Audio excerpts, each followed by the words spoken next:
하나님 나라의 백성의 성품 여행에 함께 하신 여러분들을 축복합니다. 이제 2학기 사단원에서 우리는 하나님의 사랑의 성품을 닮은 그 4가지를 살펴보고 있습니다. 16과에서 희생이라고 하는 주제를 가지고 희생의 성품을 생각해 보고자 합니다. 요한복음 12장 20절 말씀부터 등장하는 그 본문을 통해서 우리는 예수 그리스도의 희생의 성품을 발견하고자 하는 겁니다. 여기에서 설교는 3가지의 주제를 가지고 있습니다. 미랄 하나의 영광은 떨어짐으로 얻는 영광이다 라고 하는 것이죠. 미랄이 떨어지지 않으면, 거기에 땅에 묻히지 않으면 안 된다 라고 한 사실을 이야기하는 것이고, 2번째는 죽음으로 얻는 영광이다 라고 하는 것입니다. 죽지 아니하면 열매가 맺혀지지 않습니다. 그리고 미랄 하나의 가치를 보는 자들이 희생이라고 한 삶을 살아낼 수 있다고 한 사실을 우리에게 교훈해 주고 있습니다.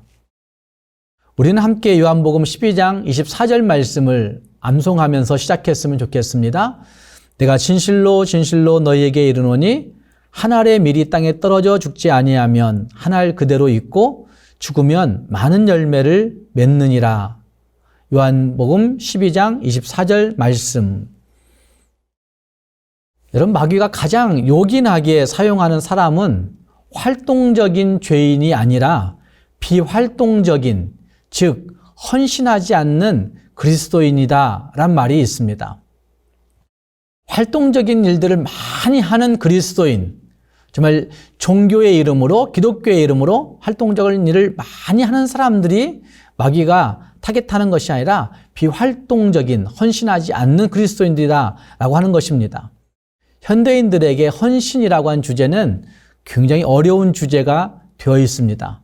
왜냐하면 자기 중심적인 그런 생각, 냉소적인 생각들이 굉장히 지배적이어서 헌신 기피증, 희생 기피증, 사랑 기피증의 모습이 교회 안에 퍼져가고 있기 때문이라고 할 수 있습니다.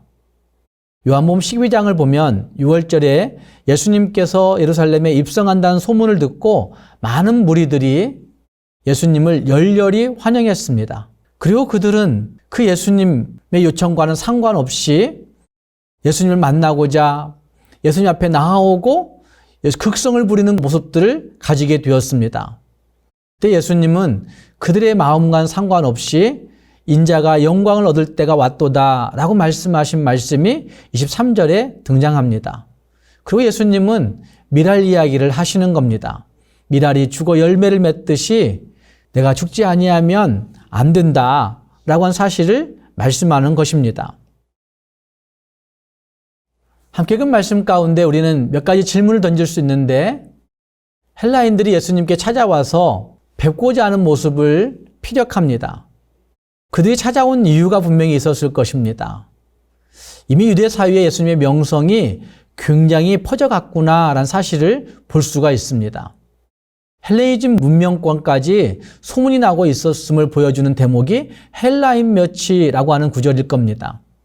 당시 헬라 문명은 철학과 예술, 건축과 정치에 있어서 타의 추종을 불허하는 최고를 자랑하며 그 영향력은 대단했습니다. 이와 같이 예수님은 거대한 두 세계의 문명의 사람들에게 큰 주목을 받게 되었던 것입니다. 그런데 예수님은 그것들을 피하고 미랄의 낮아짐, 미랄의 떨어짐, 미랄의 죽어짐, 이걸 가지고 인자의 영광을 말씀하고 있습니다.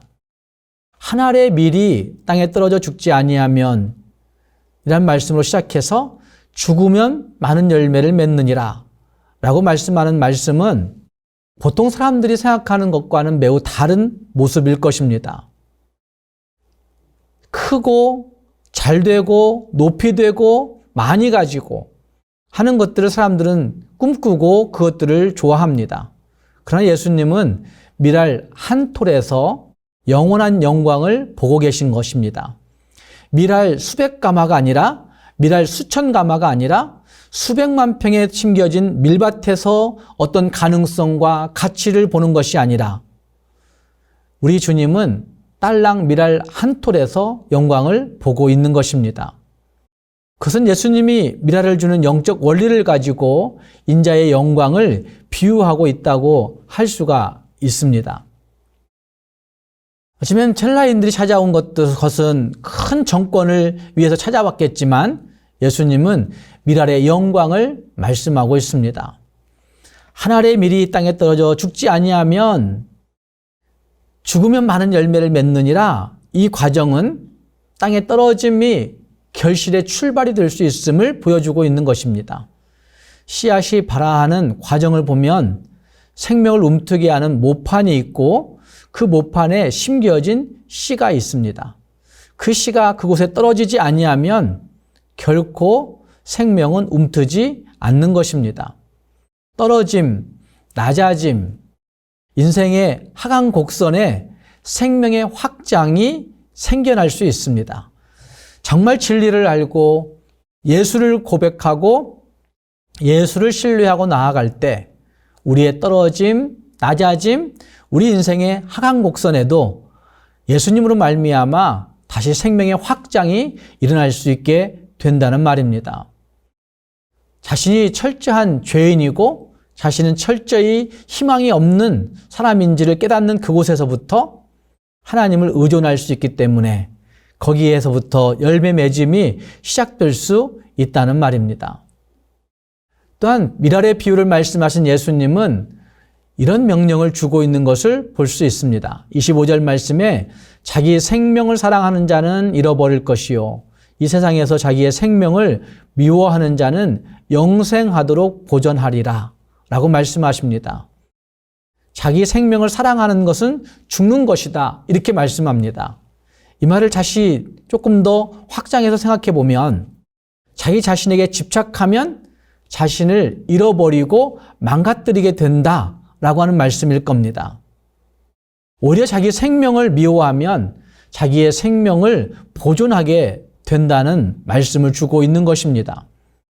우리는 본성적인 이기심들을 가지고 살아가는 사람들입니다. 그러나 그 본성적인 이기심을 포기한 사람들, 다른 사람을 사랑하기 위해, 다른 사람들을 위해 희생하기 위해 자기 자신의 이기심을 미워할 수 있는 사람, 이런 사람이 영광스러운 죽음을 통해 생명을 구원할 수 있다는 말입니다. 또한 예수님이 가신 길은 자기 부인 십자가의 길, 자기를 미워하는 길이었습니다. 헬라인들은 스승으로 예수를 모시러 찾아왔지만 유대인들은 예수님을 왕으로 모시려고 했지만 예수님은 고통스러운 십자가의 길, 자기 부인의 길, 자기 미움의 길을 선택하셨던 것입니다. 오늘 우리는 하나님 앞에 어떤 모습으로 서고 있는지 다시 한번 돌아보면서 정말 우리도 하나님 앞에서 자기 부인, 자기 희생, 자기 헌신, 그 십자가의 길을 잘 따라갈 수 있는 우리가 될 수 있기를 바랍니다. 적용했으면 좋겠습니다. 미랄 하나의 영광을 위해 내가 떨어져 죽어야 할 부분은 무엇인지 하는 것들을 생각해 보시면서 우리가 처한 모든 공동체 안에서 내가 떨어지고 내가 낮아지고 내가 죽어짐을 통하여 그 희생을 통하여 하나님의 영광을 볼 수 있는 우리 모두가 될 수 있기를 주님의 이름으로 축복합니다. 감사합니다.